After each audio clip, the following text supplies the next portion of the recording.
नमस्कार विद्यार्थी मित्रों, एसएन विद्यालय द्वारा संचालित ई लर्निंग कार्यक्रम में फरी एक बार आप सर्वेનું हार्दिक स्वागत है। पहलाना पाठમાં ધોરણ 7માં આપણે કુત્તે કી વફાદારી કહાની જોઈ હતી। આજે ત્યાંથી કન્ટેન્ટ આગળ વધારીએ છીએ અને નવો એક પાઠ ભણીએ છીએ। પાઠનું નામ છે કથની ઓર કરની।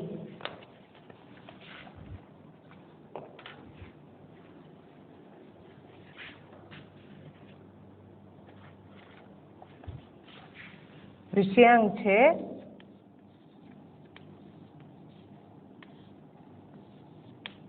कथनी और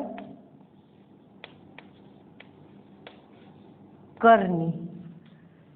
प्रस्तुत जे पाठ है एनो प्रकार जोईए तो प्रकार है निबंध।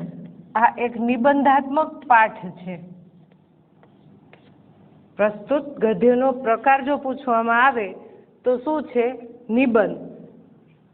तो निबंध द्वारा आपने सरस मजानी एक जागृतिनी बात करवामां आवी छे, कथनी और करनी।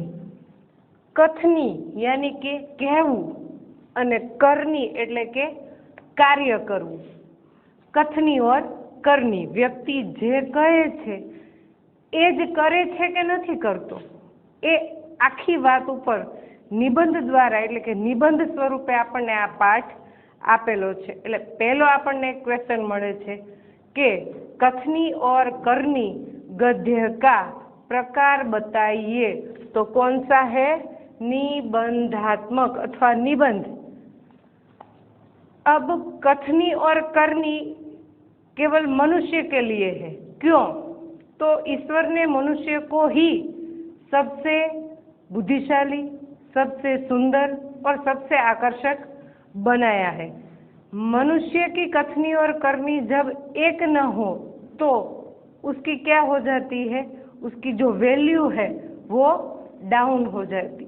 अगर कथनी और करनी सेम रहेगी, जैसा कहोगे वैसा ही करोगे, तो समाज में आपकी प्रतिष्ठा बढ़ेगी।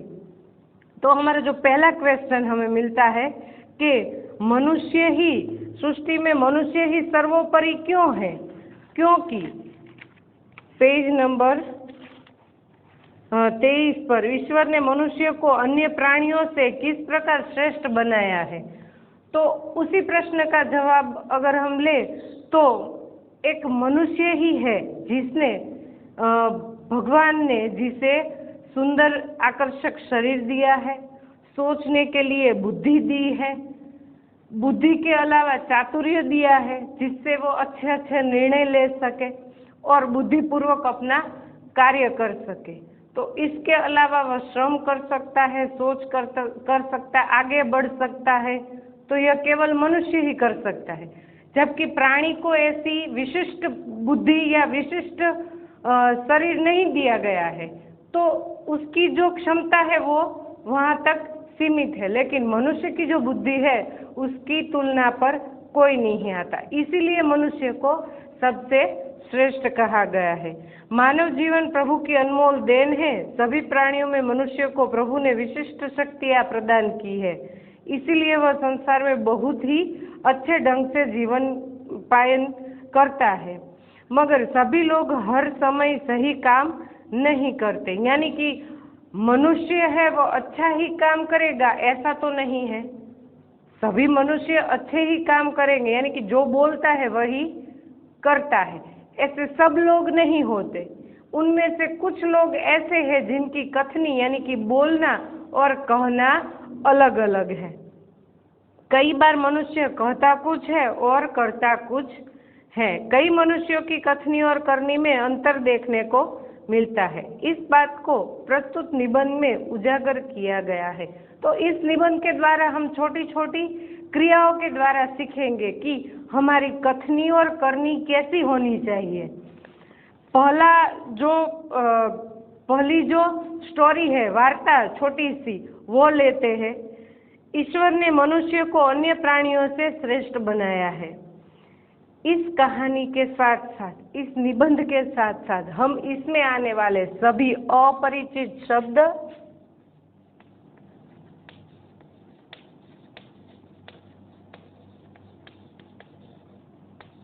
और मुहावरे भी देखेंगे।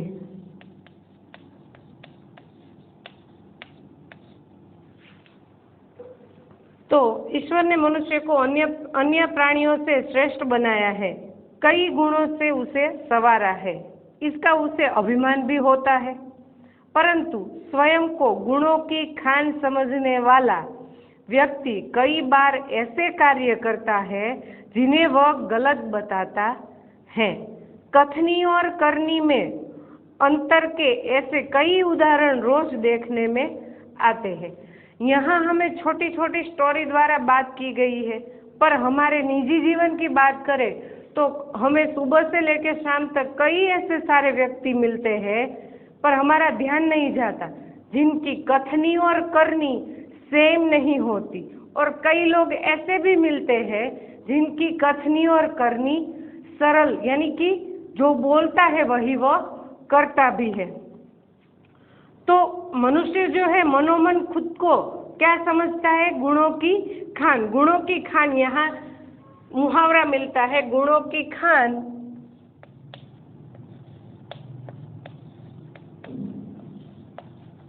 गुणों की खान यानी कि बहुत गुणी होना।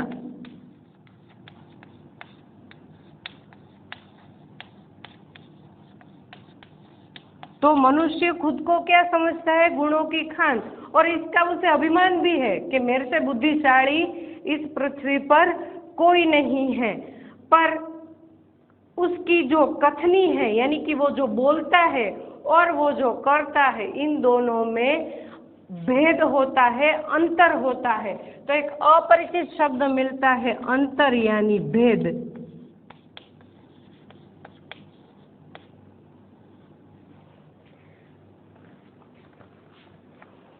आपने देखा होगा कि कई सारे नेता अभी इलेक्शन का समय आएगा तो बड़े बड़े भाषण करेंगे, हम आपको ये सुविधाएं देंगे, हम आपको वो सुविधाएं देंगे, गांव में विकास करेंगे, रोड, रास्ता, पानी, लाइट आदि सब चीजें देंगे।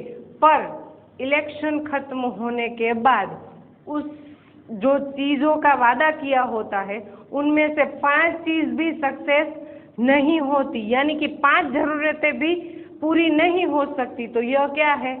उसकी कथनी और करनी में क्या होता है? भेद होता है कि वो जो बोलता है वह करता नहीं है। बस्ती के बीच सरकार ने पार्क बनाने की जगह छोड़ रखी थी। बरसात के मौसम में मोहल्ले के एक सज्जन को उसमें फूलों के पौधे लगाने की सूझी। बात अच्छी थी।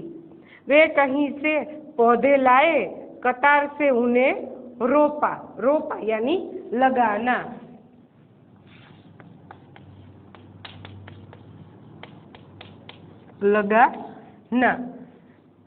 મોટી ઉંમરના એક સજ્જન છે અને એરિયાનો ગવર્મેન્ટ પાર્ક છે, તો એની અંદર એમને થયું કે લાવો ને ભાઈ આ પાર્કની અંદર જગ્યા ખાલી છે અને જગ્યાનો સદુપયોગ કરે। તો એ સજ્જન વ્યક્તિએ ત્યાં શું કર્યું? ફૂલ છોડના રોપા લગાવવાનું શરૂ કરી દીધું। वे कहीं से पौधे लाए, उन्हें कतार में रोपा, देखभाल की, पौधे बड़े हो गए। कुछ दिनों के बाद फूल खिलने लगे, पार्क अच्छा लगने लगा। मोहल्ले के लोग सुबह शाम पार्क में टहलने लगे। तो एक सज्जन व्यक्ति ने अपनी करनी दिखाई। उसने क्या किया? तो एक निर्जीव जो बंजर जमीन थी उस पर उसने कई सारे पौधे लाए और लाकर उन्हें वहाँ पर लगा दिया। लगाने के बाद उसकी देखभाल की, पौधे दिन ब दिन बड़े हो गए, उस पर रंग बिरंगी फूल आने लगे। आप सोचते हैं कि फूल आते ही एरिया की रौनक कैसी होगी, बाग बगीचे की रौनक कैसी होती है? तो वो लिटरली एरिया का पार्क बन गया। और उस पार्क में सुबह शाम लोग क्या करने लगे? टहलने आने लगे, फिर घूमने फिरने आने लगे। और सुबह जो बूढ़े या जवान लोग सभी एक्सरसाइज के लिए भी वहाँ आते थे। तो हम अगर देखें तो फूल जो है वो सबसे आकर्षक चीज है, यानी कि फूलों को प्रकृति का गहना कहा जाता है। तो फूल सबको अच्छे लगते हैं। पार्क में लोगों के आने जाने से उन्हें यह लगा कि लोग इन फूलों को तोड़कर ले जाएंगे। पहले सज्जन ने क्या किया, एक अच्छा काम किया, यानी कि उनकी जो करनी है वो अच्छी है। उन्होंने फूल लगाए, पौधे लगाए, पौधों में फूल आने लगे, बगीचा सुंदर लगने लगा। अब क्या हुआ, अब उन्हें यह चिंता सताने लगी कि यह जो लोग टहलने आते हैं, घूमने आते हैं, एक्सरसाइज के लिए आते हैं, यह लोग फूल तोड़कर घर ले जाएंगे। अब हुआ क्या, तो कि उन्होंने एक तख्ती के ऊपर यह लिखकर टांग दिया कि फूल तोड़ना मना है।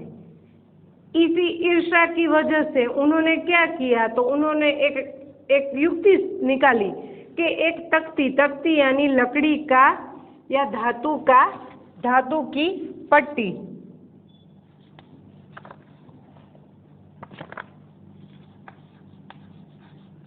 तख्ती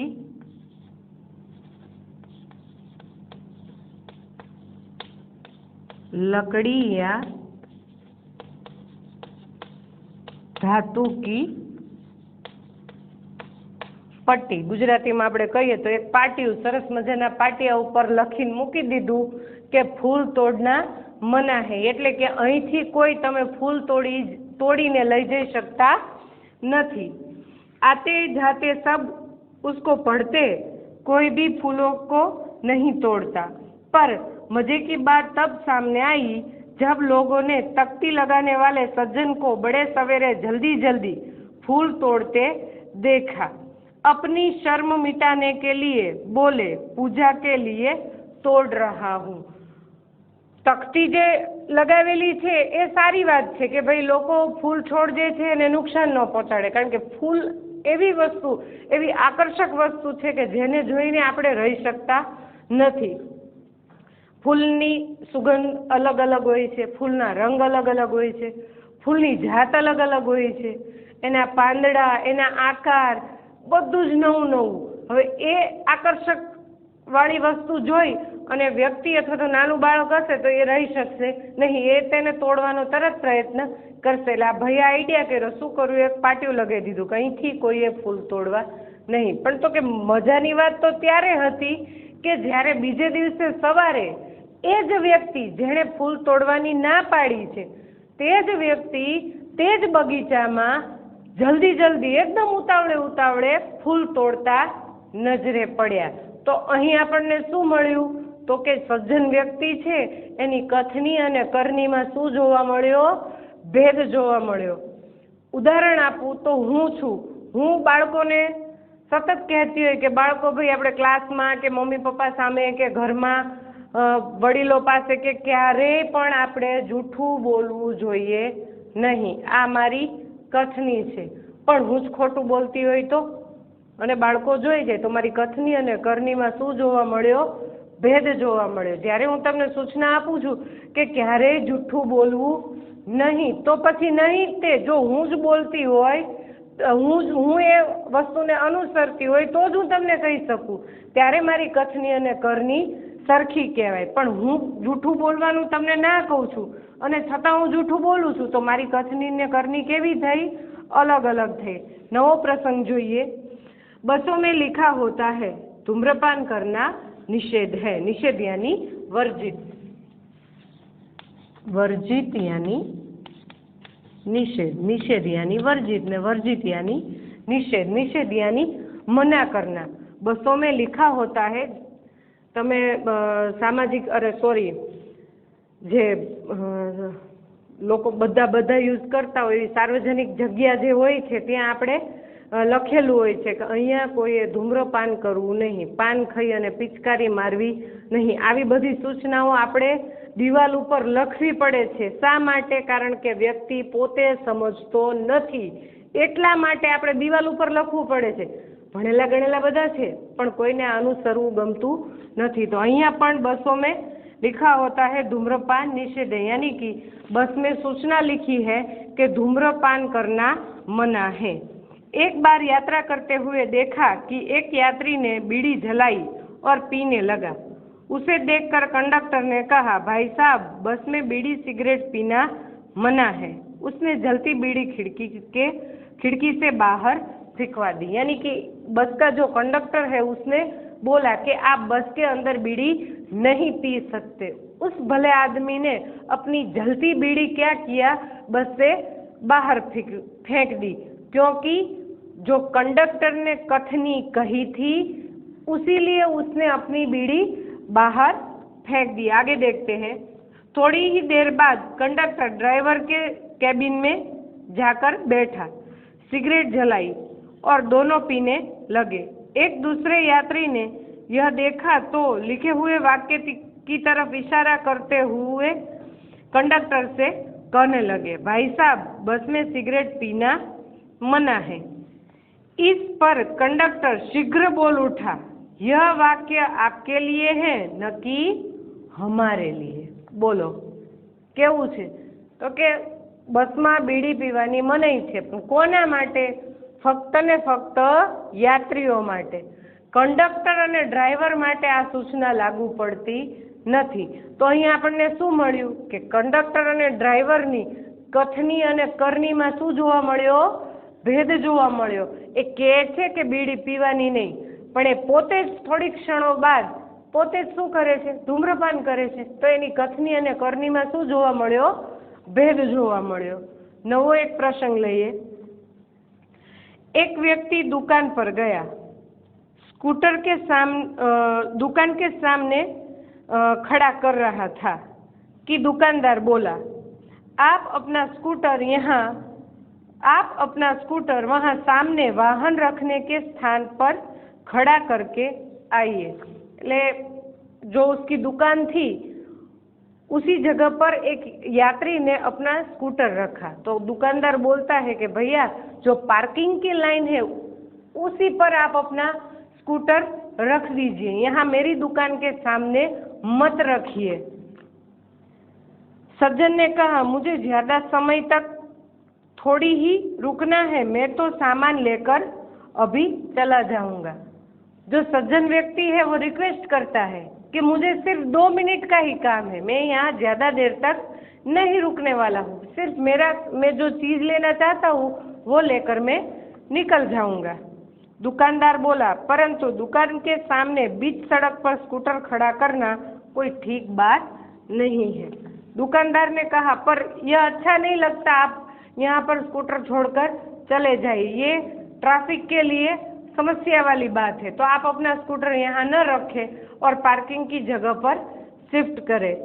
सज्जन ने स्कूटर वाहन खड़ा करने के स्थान पर ले जाकर खड़ा किया और वापस आकर सामान खरीदने लगा। वो सज्जन था, इसीलिए उसने अपना स्कूटर जो था वो पार्किंग की जगह पर लगा देंगे, यानी कि जो जहाँ पर सारे वाहन पार्क किए जाते हैं, तो वो अपना स्कूटर वहाँ रखकर जो सामान लेना था उसके लिए वो वापस आ गया। इतने में स्कूटर लेकर दुकान पर एक लड़का आया। वह स्कूटर रखकर आया, उसी समय एक लड़का स्कूटर लेकर उसी जगह पर आया। स्कूटर दुकान के सामने खड़ा करके वह दुकान के अंदर चला गया। जो यात्री ने स्कूटर खड़ा किया था उस लड़के ने वहीं पर स्कूटर अपना पार्क किया और दुकान के अंदर चला गया। इस पर उस सज्जन ने दुकानदार से कहा, आपने इसे मना नहीं किया? वह बोला, यह तो मेरा बेटा है। यानी कि जो ट्रैफिक की समस्या है वो तो हर एक व्यक्ति को लागू होती है। तो इस वक्त दुकानदार कुछ नहीं बोला, क्यों? क्योंकि उसका स्वार्थ था। जो लड़का था वो कौन था? उसका बेटा था। तो उस समय उसे यह दिक्कत नहीं हो रही कि दुकान के सामने स्कूटर पार्क नहीं किया जा सकता। तो यहाँ पर दुकानदार की कथनी और करनी में हमें भेद देखने को मिला है। कुछ लोग ऐसे भी होते हैं जो आदर्श की बातें करते हैं, लेकिन जब उन्हें अपनाना पड़े तो वे आदर्श भूल जाते हैं। यानी कि कई ऐसे लोग होते हैं जो बड़े बड़े भाषण करते हैं, जैसे कि अगर आप अंधविश्वास में मानते हो तो ये बाबा लोग जो होते हैं वो बड़ी बड़ी डींगे मारते हैं, हम ये करवा देंगे, हम वो ग्रह की पूजा विधि करवा देंगे, हम वो करवा देंगे। लेकिन जैसे हम सुविधाएं नहीं लेते हैं, ज्यादातर सुविधाएं, हम औरतों का मुंह नहीं देखते हैं, ऐसा वैसा कई सारा भाषण देते हैं। लेकिन अगर अंदर से देखे तो वो जो बोलता है वो एक भी कार्य ऐसा नहीं होगा कि जिसका वो पालन कर रहा हो। तो ऐसे ढोंगी लोगों से दूर रहे। तो यहाँ पर कुछ लोग ऐसे भी होते हैं जो आदर्श की बातें करते हैं कि भी औरतों का तो सम्मान करना चाहिए, ये करना चाहिए, वो करना चाहिए, पर वही लोग औरतों को नीचा दिखाते हैं, उनका सम्मान नहीं करते, उन्हें परेशान करते हैं। तो क्या हुआ, उनकी कथनी और करनी में फर्क देखने को मिलता है। जब उन पर आता है तो वो सारी जो बातें हैं वो भूल जाते हैं, क्योंकि अभी जो बात है वो उन पर आ गई है। ये तो दूसरों को भाषण देते वक्त ही कथनी जो है वो अच्छी अच्छी हो जाती है, पर करनी जब आवे तो वो अलग ही दिखने को मिलती है। एक दिन एक सज्जन के घर उनके मित्र मिलने आए। दोनों मित्र बातचीत में मग्न थे कि किसी ने दरवाजा खटखटाया। एक मित्र के यहाँ दूसरा मित्र आया और दोनों बातचीत कर रहे थे। उन्होंने खिड़की से झांक कर देखा, बाहर मकान मालिक खड़ा था, जो पिछले 4 माह का किराया यानी भाड़ा मांगने बार बार आ रहा था। किराया यानी भाड़ा।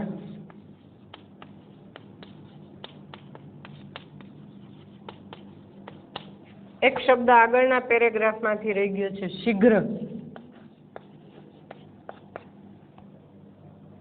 जल्दी। शीघ्र यानी जल्दी।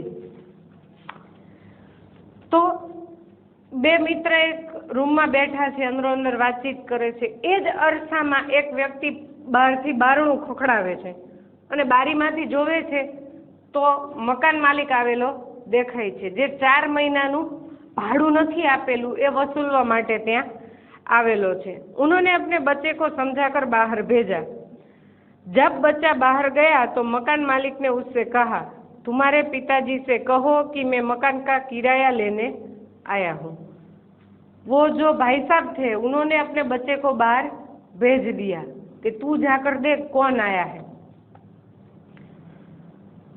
बच्चा बाहर गया, वैसे ही मकान मालिक ने उससे पूछा कि भाई तुम्हारे पिताजी कहाँ पर है। बच्चे ने तपाक से उत्तर दिया, पिताजी ने कहा है कि वे घर पर नहीं है। बच्चे की समझ में ये बात नहीं आई कि जो उसके पिताजी थे वो झूठ बोल रहे थे, तो उसने तपाक यानी जल्दी से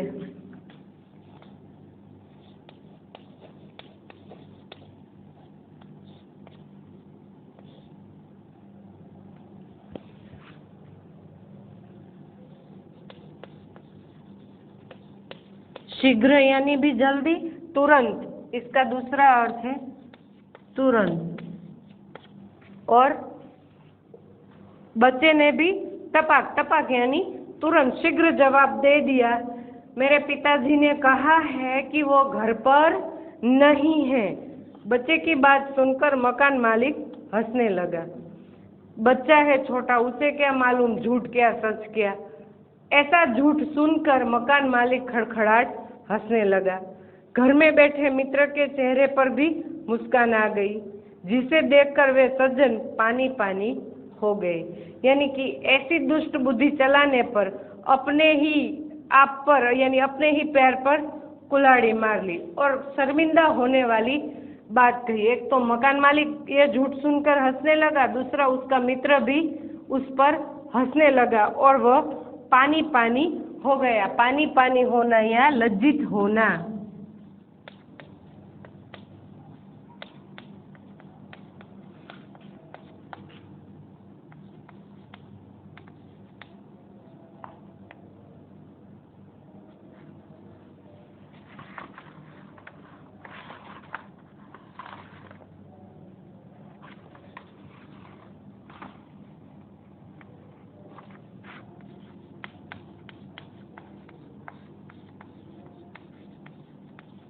बहुत लज्जित होना। उसे लज्जा आए ऐसा वातावरण हो गया। एक सज्जन ने अपने नवो एक कहानी सांभळीए। एक सज्जन ने अपने पोते को यह सिखाया था कि हमें कभी किसी काम को गलत ढंग से नहीं करना चाहिए। એટલે કે આપણા જે ઘરડા હોય છે ઘરના એ આપણને સારા સારા સુવાક્યો, સારી સારી કહેવતો, સારા સારા સંસ્કાર આપણને આપણા ઘરના સભ્યોમાંથી મળે છે। તો અહીંયા પણ એક સજ્જન વ્યક્તિ એ એમના પોતો એટલે દીકરાનો દીકરો એને સમજાવે છે કે બેટા આપણે કોઈ પણ કામ કરીએ તો એ ગલત એટલે કે ખોટી રીતે ન કરવું જોઈએ, એની રીત ખોટી ન હોવી જોઈએ એવું એ બાળકને શિખામણ આપે છે। गलत ढंग से नहीं करना चाहिए, सदा अपनी बारी की प्रतीक्षा करनी चाहिए। यानी कि जब हमारी बारी आए तभी हमें वह हमारा जो काम है वह करना चाहिए। तब तक हमें क्या करना चाहिए? प्रतीक्षा। प्रतीक्षा यानी इंतजार। यह स्क्रीनशॉट लेकर लिख लो।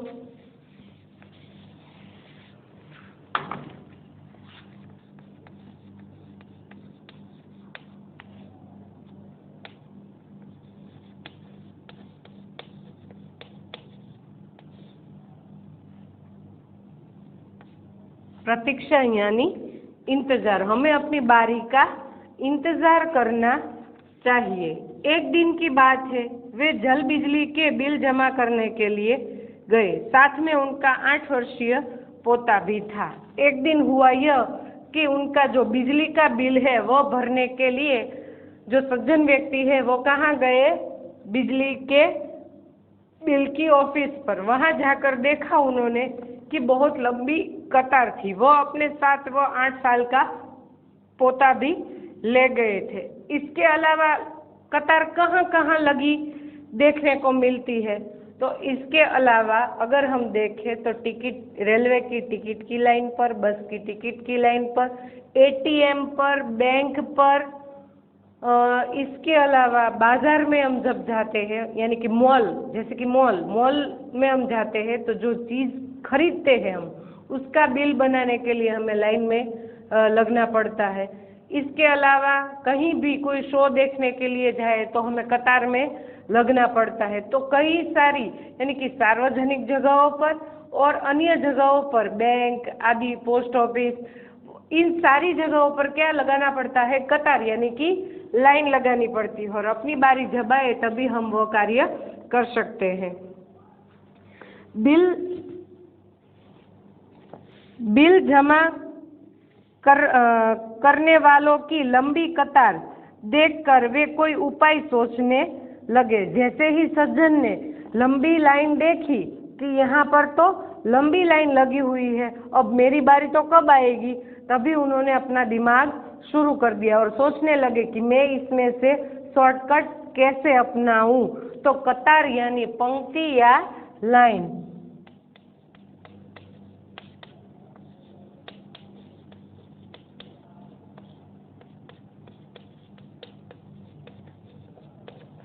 पंक्ति या लाइन। उन्होंने खड़े हुए लोगों को ध्यान से देखा।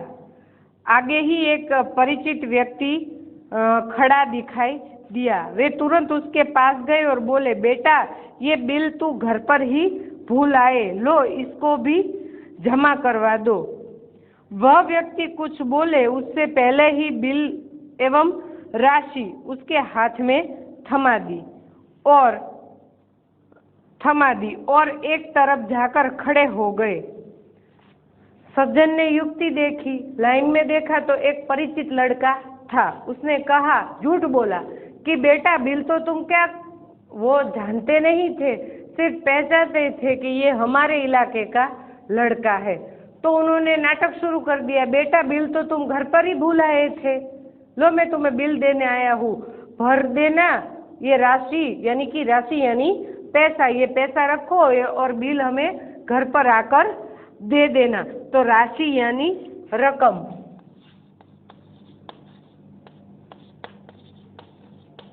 रकम और पैसा ले लो और बिल हमें घर पर आकर दे देना। तो जो वो व्यक्ति बुजुर्ग है वो राशि यानी कि रकम और बिल दोनों उसके हाथ में देकर चले गए। वह व्यक्ति कुछ बोले उससे पहले ही बिल एवं राशि उसके हाथ में थमा दी। एक तरफ जाकर खड़े हो गए। पोता बार बार कहने लगा, दादाजी लाइन में लगिए ना। उसकी बात सुनकर लोग हंसने लगे। નાનું એવું બાળક છે એને ખબર પડે છે કે દાદાજી શીખવાડતા હતા કે ભાઈ આપણે કોઈ પણ જગ્યાએ જઈએ તો આપણે લાઈનમાં ઊભું રહેવું પડે અને આપણો જે વારો આવે એની આપણે શું કરવી જોઈએ, રાહ જોવી જોઈએ। પણ અહીંયા તો આપણને ચિત્ર સાવ ઊંધું જોવા મળ્યું કે દાદાજી બાળકને તો એવી વાત શીખવાડે છે કે ભાઈ આપણે આપણો જે વારો આવે એની આપણે રાહ જોવી જોઈએ। પણ દાદાજીએ તો જૂઠું બોલી અને કોકને બિલ પકડાવી દીધું અને કહી દીધું કે ભાઈ આ બિલ તું ભરી દેજે ને ઘરે કાગળિયું લેતો આવજે। પણ જે નાનું બાળક છે એ નથી સમજતું કે એમણે શું કર્યું, તો એ વારંવાર દાદાજીને કહે છે કે દાદાજી लाइन में लगिए, आपकी बारी तभी आएगी जब आप लाइन में खड़े रहोगे। और उसकी बात सुनकर वहाँ जो लोग थे वो हंसने लगे। क्यों? क्योंकि जो बुजुर्ग व्यक्ति थे उन्होंने झूठ का काम किया था।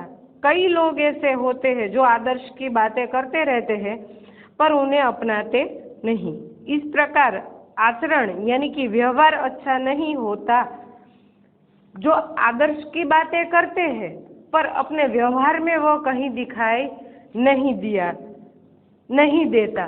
तो आचरण यानी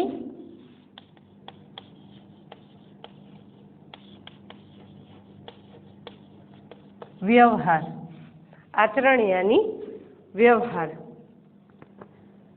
ऐसा आचरण करने वालों को कभी सम्मान नहीं मिलता, वे हंसी के पात्र बनते हैं। इसीलिए हमें कथनी और करनी में सदैव समानता रखनी चाहिए।